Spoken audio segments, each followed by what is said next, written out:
Welcome to the InPowered Life podcast, a space dedicated to spreading the message that you have the power within to create everything you seek. So if you're ready to enroll in a new kind of higher learning, the kind that leads to true personal freedom, hang here with us. We're your hosts, Rudi and Aniston, and this is InPowered Life. Welcome to the InPowered Life podcast. My name is Rudi Riekstins. I'm your host, and today we're going to be joined by Larry Hagner. He is the founder of the Dad Edge movement. And let me tell you, this is an episode that I'm really excited to dive into because it's speaking into so much of the journey that me as a man, as a father, as a husband, and also as a business leader of how I show up each and every single day. And I have no doubt that this episode is going to bring profound value to every single person that is listening. This is a movement that is about empowering men to live and lead legendary lives by creating legendary marriages, epic connections with their children, mastering personal finances, optimizing health. We're talking about everything from physical, mental, emotional, and spiritual, which is, again, why you're on the InPowered Life podcast. This is about becoming a leader within your family. And I know that we're speaking heavily into the dad edge today, but I think every single person, male, female, is going to benefit from this incredible episode today. Just to give some context, Larry has, over the last 6 years, interviewed more than 700 experts on parenting, mindset, patience, communication, intimacy, optimizing health, and of course, the power of community. And we're going to get to leverage all of his brilliance. And if that was not going to qualify him enough for today's episode, he's also the proud father of 4 very energetic boys. He is a husband of 18 years, and he's just a downright incredible human being. I've had a privilege of just connecting with him a few moments before we hit record today, and just the sincerity and how he shows up and how he wants to serve just poured straight through. So, Larry, thank you for joining us on the InPowered Life podcast, and welcome, brother. Hey, Rudi, what's going on, man? It's so cool. By the way, I'm going to keep my wife out of this interview because she's got like this weakness for men with accents, and if I bring her in here, she's going to be like, "Oh, who's Rudi?" And I might be put on the back burner. So I'm going to keep her out of this interview.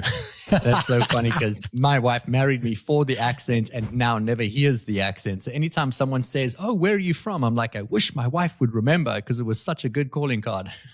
Oh my gosh, dude, that is great. That is great. Yeah, my wife is the same way. She, I'm always like, we joke, it's like, who's your celebrity crush? My wife will tell you. She's like, "Oh my gosh, it's Gerard Butler." I was like, "Yeah, he's pretty built." She's like, "No, it just has everything to do with the way he talks. I just love the way he talks." And so she's got a weakness for stuff like that. Yeah. Well, kind of a funny thing too, the funny thing too is, so like, we've never been overseas. And we're actually, we've been thinking, we've been married. I should have probably sent you an updated bio. We're now married 21 years. So that's an old bio of mine. But we were thinking like, hey, for year 21, like, even though it's a really random year, right? But that's our year. It's like, what if we went like somewhere really, really cool, like Italy or Europe or something like that?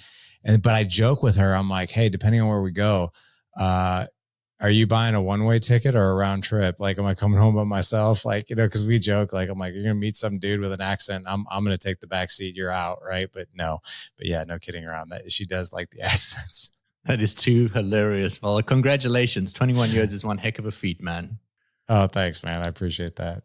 So I would love to start off today's episode by just getting to know you a little bit. And if you could share, what was your story? Because obviously, we talk about the Empowered Life podcast. It's about living your most empowered life possible, showing up to create impact, not only in your life, but in the life of the people around you. And you're teaching parents, most specifically, you're teaching dads how to be able to do this in their home, to be the pillar, to be the example, to create the foundations. And you're doing it in a beautiful way. And that had to come from somewhere. So what was your story that kind of led you to that point where I'm assuming, 6 to 9 years ago, you decided to turn around and say, heck, man, this is something I want to do for a living. So what got you to that point? I wish I could tell you, man, it was like this beautiful epiphany of like, oh, like, I just really want to do this. It's really, really cool. Right. But unfortunately, it came out of total darkness. It came out of a low point, tremendous. But to be honest, man, like I was so fearful about getting married before I was married because all I saw growing up was divorce and disasters when it came to relationships. I was terrified to have kids because that was also quite a disaster in my life. And I can share that. And I'll share it quickly just in the interest of time. So being a dad has always been like something crazy important to me, but also something that I had no confidence in whatsoever. I felt completely unequipped to do the job. Truth be told, I still feel that way on some days. Like what I've learned about this whole thing of being a father, being a husband, is it's a practice. No one's got this whole thing figured out. And just if I could segue for a second, I have a new book coming out next year called The Pursuit of Legendary Fatherhood. And the funny thing is my publisher was like, why are we calling it Pursuit of Legendary Fatherhood? Why not just call it Legendary Fatherhood? I was like, well, that's because there's no such thing. Like no one actually gets to the top of the mountain and been like, I have mastered this. Look at this. Like I am like the Jedi father. Like, in fact, no, it is a practice. It is constant learning. Like my kids ask me, they're like, Dad, you've been doing Dad Edge you've been doing the podcast for a decade. And which I have, I've been doing it now for a decade. And they're like, when are you going to stop? And I was like, I don't have an end in mind. I was like, it's not like I'm like, oh, next year I'm done. I was like, I just love learning. And every week I get to learn something new by interviewing people that are experts in their field. So like, I don't know if I'll ever stop, but that learning never stops. But for me, my mom and biological father were married very young. They were married when they were 21. They were married in 1971, I think. And then they had me in 1975. And about 9 months after I was born, they got divorced. And it was a really disastrous divorce. It was really, their relationship was pretty bad from what I understand. But my dad left. He was gone. I don't remember him. I have no recollection of him whatsoever. In fact, the funny thing is like when I was 4, I remember being in preschool. Dude, we're going back like 46 years ago, but I still remember being in preschool. And I remember like dads coming to pick up their kids, and I knew what a dad was. But in my mind, like I didn't have one, but I didn't bother me because in my mind, I was like, oh, well, my mom hasn't found ours yet. Cause like, that was my definition. Like, oh, they go out and find dads. Kids magically appear with the stork and then moms find a dad at some point. And I'll never forget when I was 4, my mom told me one day, she's like, hey, she's like, I want you to meet somebody tonight. I'm going to have a friend over for dinner tonight, and I want you to meet him. He's a very special friend of mine, and I think you'll probably really like him. That was my mom's way of saying, I've been dating somebody at work, and it's now time for you to meet him. Mm-hmm. But I had no idea. But in my mind, I was like, oh my gosh, she did it. She found the dad. Like, this is the dad. So this guy comes walking in my house. I'll never forget this. He's wearing a trench coat because it was cold outside at that time. He's wearing a 3-piece suit, double Windsor tie. He's got a mustache, feathered hair, 1979, briefcase, no iPads.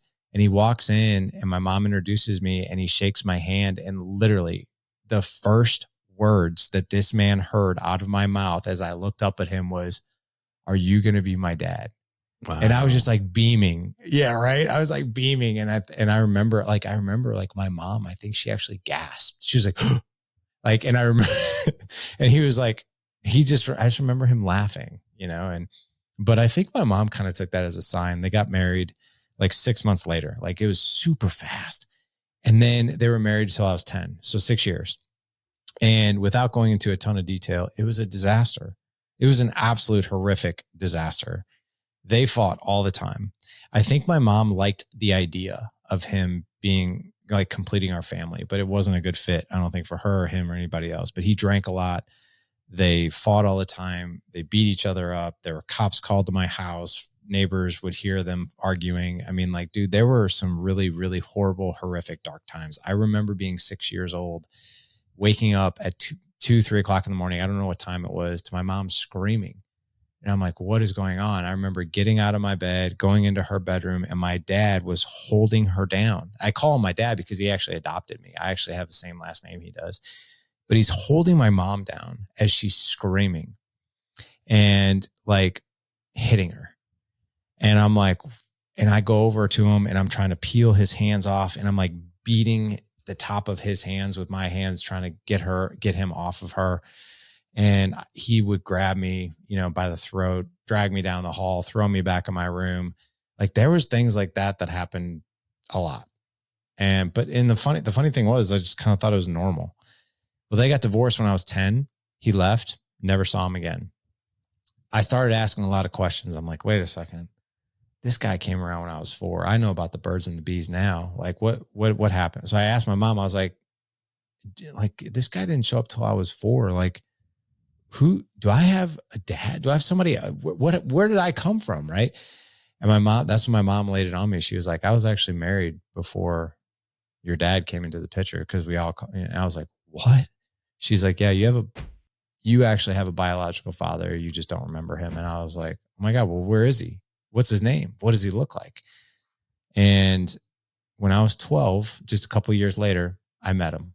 I was able to meet him. I started asking a lot of questions. One thing led to another, and I met him. Turns out he only lived 3 miles from us. I had no idea. And I don't know if my mom knew or not, but he was remarried, he had a 2-year-old son, another one on the way. And dude, I was over the moon. Like that my dad was actually back in my life, and like he was hanging out with me. He would come to my little league games. Like I saw the guy like every week for like 5 or 6 months. And I was so excited about it. And then something weird just started to happen. And the best thing I can describe it is like he just started to kind of pull away. And I remember picking up the phone when I was 12 years old, and I asked him, I'm like, hey, what's going on? And I got to be honest with you, Rudy, I don't even remember what was said in that conversation. All I know is that was the end of our relationship. I think it was kind of like, hey, it's me, it's not you. This is complicated, like that kind of thing. And I was pissed out of my mind. I was devastated. Guy had left again. And my mom continued to date, and she got remarried again. And all of them were disaster. It was this revolving door of toxic, crazy dudes, right? So I meet my wife in college. We got married, and I'm 30 years old in a Starbucks, several years later, and first kid on the way. I'm there for a meeting, and who came walking in for their morning coffee? My dad. I hadn't seen him in 18. Yeah. Hadn't seen him in 18 years. And I'll never forget like the look on my face, because one of the people on my team that was in the meeting was also, we were very good friends. Like her and her husband and me and my wife, we hung out all the time. We were very good friends. So she knew my story. And when she saw the look on my face, like she kind of looked at me, she's like, are you okay? Like, look like you just seen a ghost or something. I was like, well, I think I have. It's like, you're not going to believe this. I was like, but my dad is in here. And she's like, what? Where? And I was like, he's right over there. He's like 25, 50 feet away. She's like, oh my God, what are you going to do? And I was like, nothing. She's like, nothing. And I was like, yeah, nothing. I was like, what am I going to do? I was like, last time I saw him, I was 12. Like there's really nothing to say.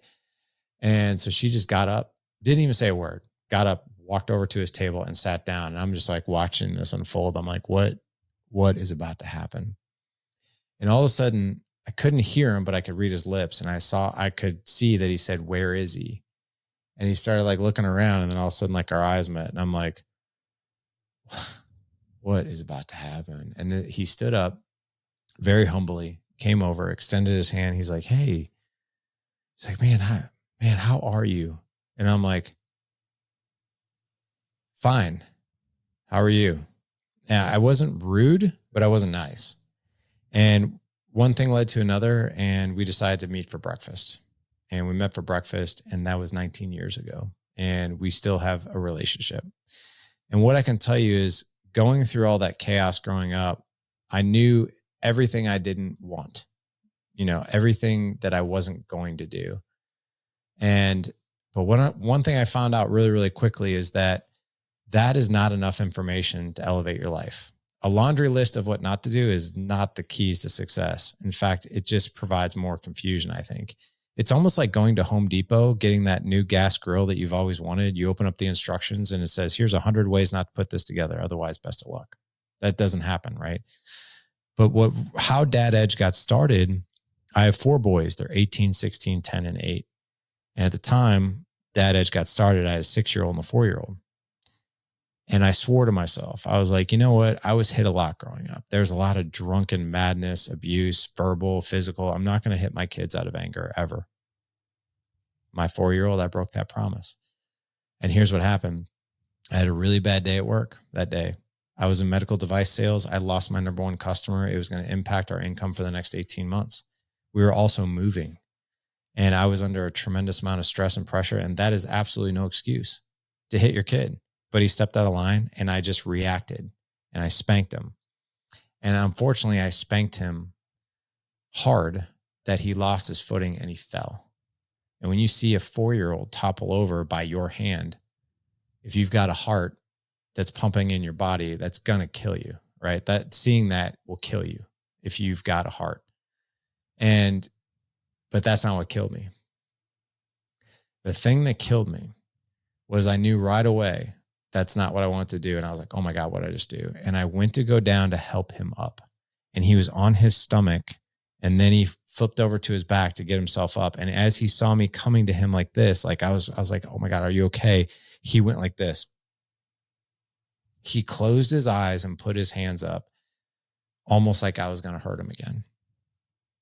And that, I've told this story 1,000 times, man, and I still can never get that image out of my head. Because in that moment, I know not only did I see my son hurt by my hand, but I also saw myself. Because I remember men hitting me and just being like, please stop hitting me. And that was it. I was like, I'm done. I'm done trying to like wing this. I'm done trying to like figure this out. I'm going to learn how to do this. And I started asking myself very different questions. I'm like, I'm really good at my job. Why am I good at my job? Well, it's because I went through training for my job. I have a degree in sports medicine with a minor in nutrition. I can tell you everything to do to take care of your body right. Well, why do I know that? Because I went to school for it. What have I done to be a good father and a husband? Absolutely nothing. I'm literally winging it. I'm guessing, and I'm trying to, and it's devastating to the impact and to the results I'm having. And I just asked myself, are there skills that I can learn to help me be a better father and a better husband? And it turns out there are. The same exact rules apply. If you want to be an incredible martial artist, you got to go to the dojo and learn. You need a mentor. You need a coach. If you want to be really, really good in the stock market, you've got to learn how to read what these stocks are doing, when to buy and when to sell, and all these things. You just can't guess at it. It's not going to work out well for you. So over the past 13 years, I've been on a pursuit of absolute education. And I would have never thought in a million years that Dad Edge would be my full-time job, but I have absolutely loved every minute of it. And yeah, that's my story. It's been learning and still am. Well, Larry, for anyone that is listening to this and not watching the actual recording on YouTube, I just want to ground for a moment that, you were telling that story, and I watched as your eyes started to well, and then your voice started to crack, and the emotion comes through as if that scene is happening right now. But it's been 14 years. And I just want to acknowledge your vulnerability and how you can so beautifully and candidly show up as a tear is still sitting on your cheek as you share the story of where you spanked your son. And I don't think that there is a parent out there that hasn't had a moment like that. But there are a few that would have the confidence and the vulnerability to be able to share that so beautifully and so publicly. We talk about on the InPowered Life podcast about everything that ever happens to your life is always a preparation for the person that you get to become. Your life is about serving other people. And it's about taking what has been your pain and turning it into what becomes ultimately your legacy. Your entire life is about supporting people and creating legacy, and legacy starts at home. It's how do you show up with your kids? How do you show up with your spouse? How do you show up, for your health, your well-being, your bank account, and so on? But we need to have some fundamental principles in place to be able to do that. And you learned beautifully, and I say that, you learned beautifully all the ways not to have that in your childhood so that you could ask the question. And in asking the question, you were able to turn around and say, how can I now teach what I'm learning? How can I share so that more people don't make these same mistakes? And I don't think enough people look at their pain. They don't look at their past as an opportunity to say, what is the gift that I've been given through these experiences? What is something that I can do? I had a very similar experience with my son, also very similar age. Growing up in South Africa, we were very much caned or beaten or whipped in schools. Corporal punishment was normal. And, my dad used to spank my bottom. My mom used to spank my bottom, and it would be a belt or a shoe or a something. And so that was just how we were raised, that if you stepped out of line, you were disciplined to get back in line. And when I got married, my wife said to me, we're not going to do that. They're like, we don't do that in America. That's not how it's going to be. And I was like, absolutely. I don't believe in it. I don't want to ever beat my children. I don't want my children to feel like they are being reprimanded, pushed down, or made to fit into a mold. But when you have those moments, when you have heightened emotion, or your son's not doing something and you've been talking to him about it again and again and again and again, and we had a rule that we would escalate punishment if it was ever something dangerous, like running in front of a car or something that would be life-threatening. And I'll never forget the day that he did something that we now deemed was necessary, and he now was going to get a spanking. And I do think he was around about the age of 4. And we took him up to his room, and I actually said to my wife, I can't spank him. I was like, so if there's going to be a spanking, it's going to be you. Like, I don't want me to be the one that spanks my son. And so, we made the decision that day that we would never, ever, ever hit our kids. And it would just be about having a conversation. And if they don't learn it now, we'll just keep using the words to reinforce and reaffirm it later. But inevitably he had that first spanking, and it was heart-wrenching to know that you as a parent who's supposed to create structure and stability was actually the inflictor of the pain. And that was what was so hard for us as parents to be able to navigate. But I will tell you now, I have never regretted making the decision to not spank my kids. But I can tell you, I have absolutely regretted the decision when I said to my wife, we need to give him a hiding, and I mean, I'm not even making it dramatic. It was just like a little pat on the butt, but it was enough that it was so upsetting to us as parents. And I think it's just having your story and having it on this platform is just absolutely beautiful. So firstly, thank you for being you. Thank you for showing up so vulnerably. And thank you for giving other people permission to also say, hey, you know what, I've done that before and I'm going to learn from that mistake as well. Or if I'm going to be a new parent, how can I make that change? Right before I got on this podcast recording. Can I comment? Yes. I just want to comment on something dude, the fact that you were like, I can't do that. That just shows that you're a much better person than I was. It's like you were able to create that space of hang on, I'm going to respond here and I'm not going to react. And that response showed up as, I'm not going to do this. I've thought you had something that you thought about before you did it, which I think is incredible. I want to share something that I've never really shared. And I think it's appropriate based on what you just shared. I've always said very publicly, I'm not here to argue the point with anybody of whether or not you should spank your children. That's up to you, right? Some people think it's child abuse. Some people think it's absolutely necessary, and everything in between. And what I'll tell you is, I would encourage parents not to do it. Even if you're at your wit's end. I put a post, I put a clip of a previous podcast guest named Ryan Alford who came on, and he was talking about when you raise the standard, and when you hold your kids to a standard, you actually don't have to inflict consequences of months because they know the standard. And there was a woman that commented on the post, and she said, if my kids do this or that, they get their ass whooped. And she actually used the term their ass whooped. They need to be spanked to understand. And I was a little snarky that day, and I never am on social, but I was like, okay, so beating your kids, that's the way to their heart. Got it. And she goes, and she obviously didn't know who I was. She goes, you obviously don't have any children, or if you do, they're probably brats. Literally, that was her interpretation. If I don't spank my children, they will be brats. She basically said, this is why I do it, right? How people operate makes total sense to them. But consider this, okay? This is what I would consider. If your kids are absolutely acting out, it might this is where I let parents off the hook. It might not have anything to do with you. It also might have everything to do with you, right? If you have a special needs kid and there are a lot of things out of your control, you probably don't have a lot of control. But if you have a pretty normal child and they're acting out, well, then take a good look in the mirror because it might be you. But here's what I'll tell you. Without connection, we have no influence as parents. Without connection, you have no influence. And if you really think about it, when the kids are little, we have a good amount of control over them when they're in our presence, right? But when they're teenagers, it's actually very disturbing how much control we absolutely don't have anymore. Like none. Like it's virtually, we have influence, right? We can lay down consequences. We can do all those different things, right? By the way, my home is not a consequence-free home. My home is not a discipline-free home.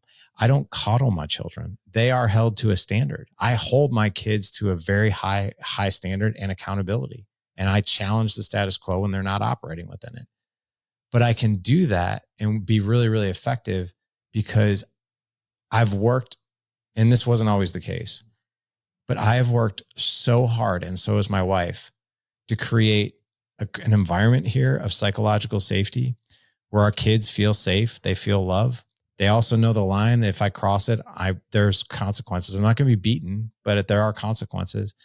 But the thing is you would actually be very, very surprised at how much influence we have as parents if we're connected to them, right? If they don't look at us like, oh my God, mom and dad is so annoying, like they just get on my nerves, that is a symptom and a result of you haven't connected with your kid. Like you're just their parent, but they don't have a whole lot of connection to you, which is why they probably see you as annoying. On the flip side, if you work really hard and you're in your kid's life, right? I mean, I'm talking like you do life with your kids. You conversate with them every day. You ask them better questions. Like, for the love of God, don't ever ask your kids, how was your day? Don't do it. Don't ask your kids, how was your day or how was school? It's a default question. That's a terrible question and won't get you any connection whatsoever. But here's the cool thing about that question. The intention of the question is beautiful because most parents, they're asking that question because it's like, just talk to me.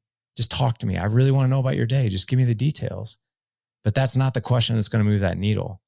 You've got to get very creative with your questions, right? It's like, hey man, like tell me a part of your day you're proud of. Tell me a part of your day that you thought was hilarious. Tell me something that challenged you today and what you learned from it. Like it's literally like really getting connected to who they are, right? And all about you and them and that relationship. When you do that, and this has been my experience and the experience I've seen with others, you don't have to spank them because you have such a connection with them and they look at you like, man, I really do love my mom and dad. Like they're pretty badass. Like my kids will tell you like their mom and dad is pretty badass, but dude, that did not come easy. It came from day after day, conversation after conversation, getting creative, right? Getting in their lives, like never falling asleep as their parent. Like, dude, I'm always here. I'm always with you. Like, I'm going to do life with you. I'm going to have conversations with you and some are going to feel great and some are going to be tough, but we're going to do life together. When you need to course correct your kid and you have a connection, you would be shocked at how much they listen to you because they don't want to let you down. When we're connected to another, let's just say if you and I are really good friends, right? And I think the world of you because like you and I have this great chemistry. We know all about each other's life. I know that you're genuinely interested. You do anything for me. I do anything for you. Like, dude, I don't want to let you down. And if you come to me and you're like, hey, Larry, I need to talk to you about something. I'm going to have a tough conversation with you. I want to go make that right. That's what's in me, right? Now, let's be real for a second. You and I just met, right? So we have a connection, right? But I wouldn't say it's a deep connection, but if we spent like months together, we would. But if you were to be like, hey, I want you to do this, and I'm not seeing it that way, and I'm not really connected to you, I'd be like, I'm not doing that. Right. Or I don't want to do that. Like, why would I even waste time like that? And that's what our kids feel too, is like, you're just being dad. Like, I don't have time for this. But when you're connected to them, dude, they don't want to let you down. They really don't. They want that relationship to keep flourishing. My son is 10 years old. His name's Brady. And 2 nights ago, he said to my wife, I was traveling, and he said to my wife, my favorite part of the day is at bedtime when you and dad individually tuck me in and we get to just talk. And, we were talking about it yesterday, after the conversation, my wife and I were talking about it, and just about how beautiful it is that he could articulate what is his favorite connection with his parents. And it's at a specific time of the day when he is alone with each parent. And we just have, how was soccer? Or I can't believe you scored that goal today. What did it feel like? That kind of thing. And that is so beautiful, but not all kids have the ability to be able to say, this is what I want, or this is what I don't want. And so I do think that connection is so important. And for anybody that's listening to this, that's not a parent yet, or if you're in a relationship and you don't intend on having children, I don't want you to think that this conversation doesn't apply, because this connection, I think, is the foundation of absolutely everything and applies to your relationships with every single person that's around you. When Aniston and I decided to become parents, we made the commitment that we were going to always speak to our kids like they're adults. We were never going to talk to them like they were children. So there was no goo goo gaga in our household. And my son would, say to me sometimes, I'm not an adult, I'm not a grown up. But I would say to him, but I'm always going to treat you like, I would always say, I'm going to treat you like an adult. I'm going to treat you like a human being. And so we would have conversations and I would ask questions, 4 years old, 5 years old, 6 years old, what do you think the consequences are of doing that? Or how does that feel? Or, if you could do that better, what would you do differently? We read once in a book, and I forget who to credit, but it was saying that ask every single day, ask your kids, what did you fail at today? Because it's such a great question. Yeah, and yes, I do think connection is such a big part of how we raise our kids. Can I comment on that really quick too? Like, dude, like I remember, and you see it all the time now, like with sports, right? Like I have 2 older kids, and one of them wrestles and one of them plays football. And my 16-year-old is a starting center on the football team. You will never hear me scream anything from the stands. I just sit there, I clap, but I'm quiet, right? Whether he's having a good game or a bad game. Same thing with wrestling matches. I'm quiet. Let the coaches do their job, right? The word failure scares the crap out of us as parents. And that's because we know the painstaking pain of failing, right? And what I'll tell you is, if you are robbing your children the opportunity to fail, you are robbing them of their self-confidence. I know that sounds very triggering and big, but it's true. You can actually have a really fantastic conversation around failure. I love talking about failure with my kids. I used to avoid it like 10 years ago because I was terrified of my kids failing. Don't be afraid of your kids failing. Be really excited about your kids learning, right? I talked to my 10-year-old on the way to football practice the other day, and I was like, hey man, like again, a question, right? I'm like, hey, what are you most excited about for today's practice? And he's like, I'm actually not excited. I'm really nervous. And I'm like, oh, I was like, well, tell me about that. And by the way, I use my words very, very, very, very carefully with my kids, like the type of words and my voice tone, because I've learned from other podcast guests that, the words we use will keep them on the offense or put them on the defense. So if I say, oh, tell me about that. Anytime a kid says like, I'm worried about this or whatever, oh, tell me more. Tell me about that. What's going on? Versus like, why are you nervous? Both are a quote unquote why question for more information, right? One will get you way more meat on the bone than the other. If I ask my kid like, wait, why are you nervous? He's not going to open up to me. I'm not creating an environment of psychological safety. In fact, he probably, by my voice tone and the words I use, he feels judged. Like, you're weak. Like, why are you nervous? But instead I'm like, oh, tell me more about that. Tell me more is like, this is an invite. Why are you nervous is accusatory, right? So I'm like, oh, tell me about that. What's going on? He's like, oh, I'm like really worried about making a mistake. And I want to validate where he's at, right? And I also want to congratulate him and praise him for being courageous. Like, dude, it takes balls to tell your dad that you're scared of something. It just does. I don't care if you're a daughter or a boy. Like, it takes guts to tell your parents you're scared of something. Unless you're 6 years old and you want to sleep in their bed and there's a monster in the closet, then it's okay. But he told me, he's like, I'm really afraid to make a mistake. I was like, yeah, man. And I'm going to validate his feelings. I'm like, yeah, dude, like I can understand that. I was like, can I offer a different perspective? And again, I want to ask his permission before I just start barreling down with advice. Right. And he's like, please. And I was like, well, when it comes to mistakes, does a mistake really have to be a horrible thing? And he's like, yeah. And I'm like, well, what if you learned from it and you learned the things to do and what not to do the next time you did whatever it is? Like, think about like a play that you're doing, or you're exploding off the defensive line because he's on defense. I was like, if your coach comes over because you don't shed a block or you miss whatever, your coach comes over is like, hey, Lawson, I want you to fire off, push him on the pads, and then go up with your right hand and go around him. I was like, if you learn how to shed a block and you made a mistake, but you learned how to do it right, is it really a failure? And he's like, I guess not. I was like, yeah, no, it's not. And I told him, I was like, dude, every successful person has failed more than they've succeeded. That's like one of the biggest secrets that nobody tells you. I was like, do you know? Oh my gosh, I'm going to butcher this. I think it was 900, and I'm going to butcher it, but I think it's like 970 times that Michael Jordan had the winning shot in his hand. And he only made, I think it was like 137 of them. Like, excuse me for all you guys who are Michael Jordan fans, if I got the numbers wrong. Here's what I do know. The shots that he took were way more than the ones that actually made it. But and he's still the greatest basketball player who's ever lived, right?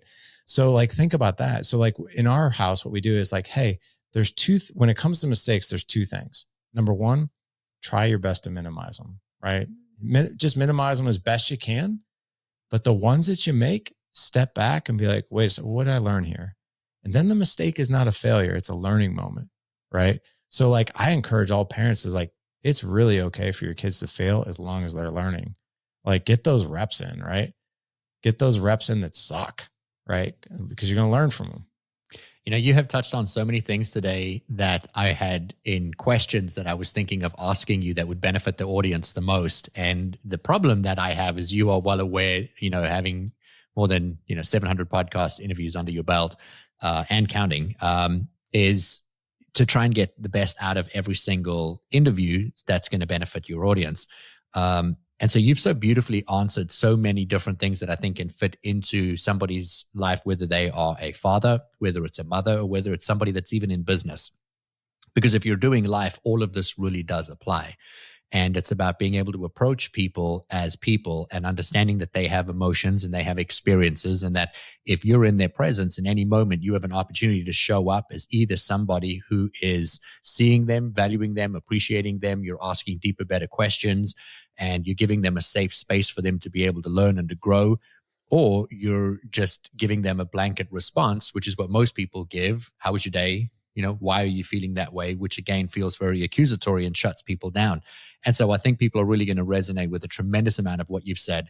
But seeing as I brought you on for the benefit of fathers who are wanting to build relationships with their children and ultimately build a life of legacy. And I think the greatest legacy we can leave is where our kids want to hang out with us when we're older. Like, I think that is by far the greatest legacy. I measure success of my clients by, do your children want to spend time with you?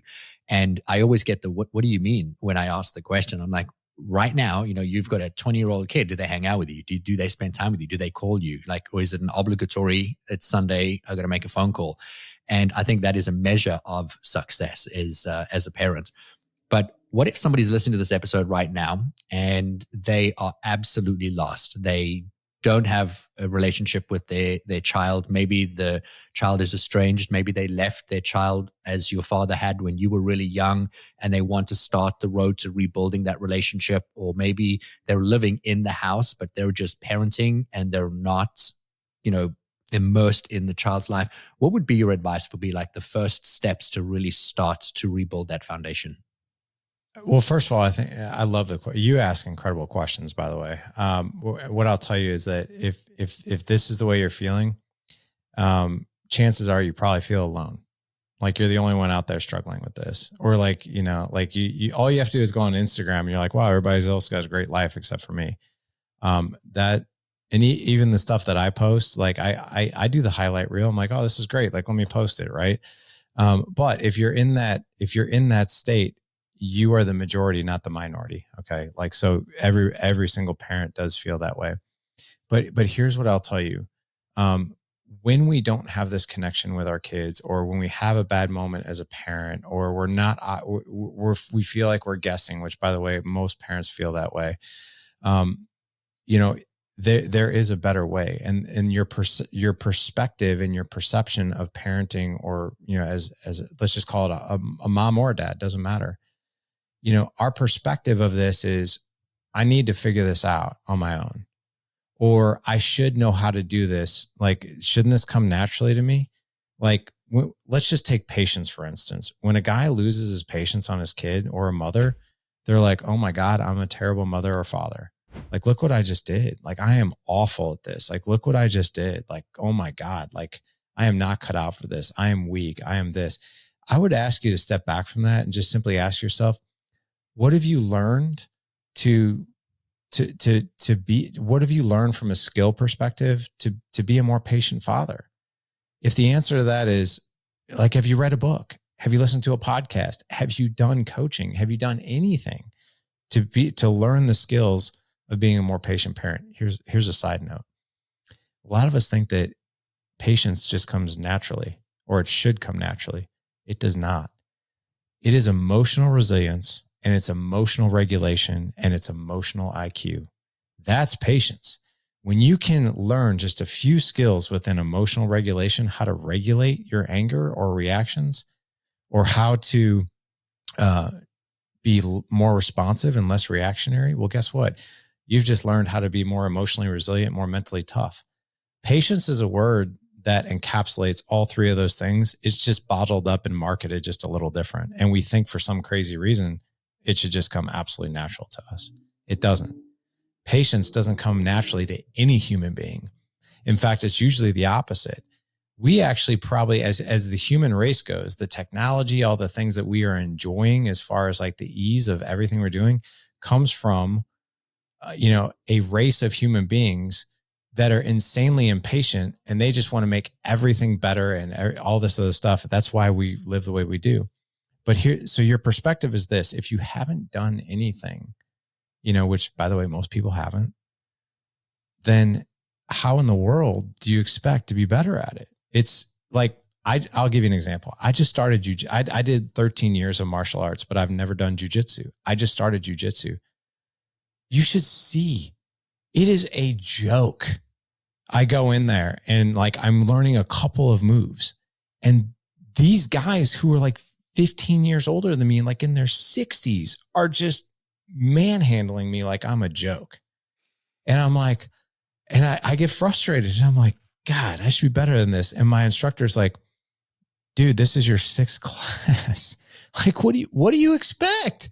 And I'm like, I expect to be better. And they're like, you need to have a little bit more grace for yourself. It's going to take you like a year to get this stuff down. And if you really think about it, like if you're struggling as a parent, but you haven't gone to the dojo to learn a few things, then that is the reason. So here's my message. Go learn some skills. Go learn these things, whether it's reading a book, hiring a coach, joining a group, listening to podcasts. Fill your mind with positive things and good skills that you will then flourish in other areas of your life. And by the way, here's what I'll tell you. Here's the tough love. I don't have time for that. Okay. That's what a lot of people will say. I want you to go look at your phone and just see how much time are you spending on Facebook and Instagram. If you're spending anywhere from 30 to 45 to an hour a day, which by the way, the majority of us are, you have plenty of time to learn skills. You do. I want to touch on a couple of things that you said. You mentioned in the very beginning of the episode, you were like, why am I so good at my job? And you're like, well, I was trained. And an hour before I got on the podcast with you, I was speaking to one of my corporate clients, and he's just had a little baby boy, and first time father. And he's gushing and talking about what it's like in the bedtime routine and what they're doing.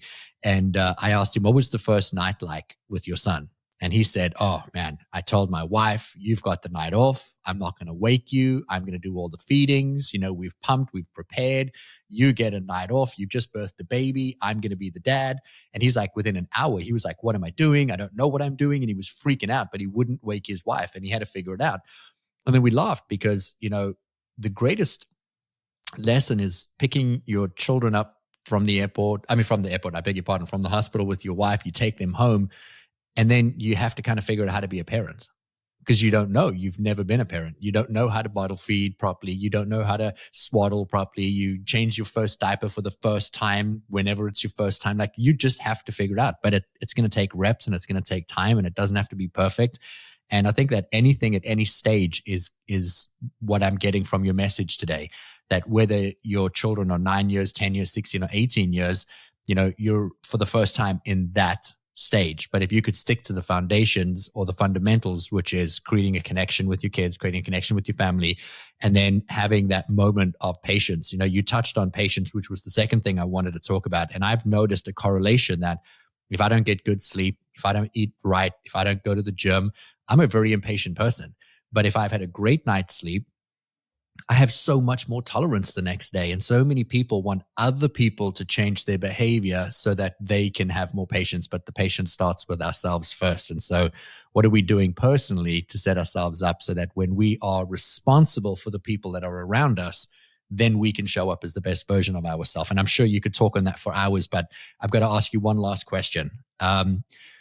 And it's hard because I've got about 6 questions I really want to ask you, but I think that the one that's going to serve our audience the greatest is, you had a moment of beautiful vulnerability with us on the show, and you're a very strong, strapping man. You're the example of what does it look like to be a man. You're raising 4 boys, you've done martial arts, you're doing jiu-jitsu, like you're speaking into what does the alpha male look like, successful businessman, entrepreneur. And yet you have the ability to so beautifully shift into vulnerability. And in my line of work, working with executives, so often vulnerability is seen as a weakness. People are scared to be vulnerable. And you beautifully use that as a superpower. And so as you close out our episode today, I would love for you to share a little bit of what is your opinion on fathers, specifically men, bringing vulnerability into every area of life, including parenting. Man, you are an incredible interviewer. You really are. These questions are just amazing. I will tell you, vulnerability is a word that's triggering, I think, to a lot of men. It feels like, diet. It feels like budget, politics, religion, like gender, like all these things that are so triggering, right? But here's what I invite people to think about. What would it feel like instead of vulnerability, your authenticity, your true self, right? And here's what that could look like. And what I've seen just completely and totally break down walls and make us more relatable and more connected to our kids is if they not only see us as their leader, as their guide, as their father or mother, but also they need to see us in that light. We need that credibility for respect, to lead them, to have that connection, but they also need to see us as a human being. I think a lot of our kids see our mom and dad as like a freaking psychopathic disciplinary robot, right? That it's hard for me to even talk to them. I think it's important to be authentic with your kids. And, I screw up with my kids a lot, right? And I grew up in an environment where, it was sacrilege if you apologize to your kids. Like I remember my grandmother telling my mother, never apologize to your children. You're their mother. Wow. You are never wrong. And the moment that your kids think that you're wrong, that's when they got you. I argue that that's the opposite, because when a parent has the awareness, you're going to earn way more respect and credibility when you go to your kids and say, hey man, I yelled at you. That was really uncalled for. I shouldn't have done that. And I do apologize, but here's where the authenticity happens. And I tell my kids this every now and again. And if I apologize to them and I'm like, and I'll tell my 16-year-old, like, I'll just use as an example. I'm like, Mason, I was like, how you're 16 right now? playing football, you're a student, you got a girlfriend, and you're just trying to figure out how to be 16, trying to figure out how to be a student, football player, and a boyfriend and all this other stuff. He's like, yeah. I go, I'm still trying to figure out how to be 49. And I'm still trying to figure out how to be your dad. And I'm still trying to figure out how to be the best man for your mom. Like and to be honest, like I never get to the point where I'm like, holy crap, I have it all figured out. I'm still trying to figure it out. And I was like, and I'm going to make mistakes just like I did today. And I tell him, I'm like, this won't be the last time I apologize to you. And my kids have told me, they're like, especially my oldest, my 18-year-old, he's like, when you told me that, I looked at you as a human being and it made me just love you more. And I was pleasantly surprised by that. I was like, really? And they're like, yeah, really, because you're dad, but you're also a man who's imperfect. So I think that vulnerability and authenticity is such a superpower, and it's something that you can use to relate to others. Because if you're not authentic, like if you're like, the guy who's walking around like he's got it all figured out, you're not relatable. You don't have any credibility. People actually don't respect you. They're actually laughing at you behind your back. It's the guy that has nothing to hide is the most powerful man in the room. The guy that has nothing to hide, like all of his crap is out there, he's the most powerful man in the room. I think that is such a beautiful lesson for everybody. I remember having a conversation with my 8-year-old son when he was being yelled at for doing something, and I walked into the room and apologized for yelling at him and said, that I've never parented an 8-year-old before, and that I'm still making mistakes, and that when he's going to be 9, it'll be the first time I'm parenting a 9-year-old. And I remember having that very distinct conversation. And so the reminder to continue to have that conversation, but remind him that I'm also figuring out myself as I move forward, not necessarily just as the parent, is such a great lesson. And I cannot thank you enough for coming onto the show. How can people learn more about you? How can people work with you? Obviously, we're going to direct them to your podcast, which is an incredible platform. You've interviewed so many people. I have thousands of questions of just what would you learn from talking to thousands of people throughout your show. But we'll save that for another day. How can people find you, and what's the best way for them to connect? I always like to, point people to the podcast first. I mean, there's 1,300 episodes, I think now. And, I've been doing this now for a decade. So I always joke and I'm like, I got you covered on content for the next 10 years if you want. But there's a lot of guys out there that's just like, yeah, I'm kind of done listening to stuff and watching stuff. Like I want action, right? And the Dad Edge podcast, if you're a podcast listener, go check that out. If you want more, go to thedadedge.com/mastermind. I've got 2 programs there. One is for business owners and one's for non-business owners. You can apply for either one that suits you. That's the only difference between the 2 programs. And there's reasons we've split them up, but I won't get into that now just for the sake of time. I also do one-on-one coaching. That's gotten absolutely, I don't know if that's what people want these days, but that has been insanely busy lately, is one-on-one coaching. And if you want that, probably the easiest thing to do is just go to our contact form on the website and just fill out, shoot me an email. My assistant gets those, but she always sends them right to me. That's an easy way. Or you can just find me on social media. A lot of people just shoot me a DM like, hey man, like I want to work with you one-on-one. Like, what does that look like? And we can set up a call and explore that. But you can find me at the Dad Edge on Instagram and Facebook, and Larry Hagner anywhere, and my website. We will add all those links into the show notes. Cannot thank you enough for coming out here and literally pouring your heart out into our audience. Before we hit record, I always ask the question, how can we best serve or support you? And you started by saying, how can I best serve or support your audience? And so I knew right away this was going to be a great episode. Thank you so much for your time. I appreciate you. And for anybody that's listening, make sure you go and follow Larry Hagner. We're going to put obviously all of his links into the show notes for you. But more than anything, I want you to be inspired by what you've heard here today. I want you to take something from this episode and apply it into your life. And if you could do that and compound it, who would you be? Because every single day we're teaching people how to be or how not to be by our actions. And you've just been given a masterclass in how to be. Thank you so much. We love you. And we'll catch you in the next episode of the InPowered Life podcast. If you enjoyed this episode, please subscribe so you don't miss out on future content. And we would love your support in leaving us a review wherever you listen to your podcasts.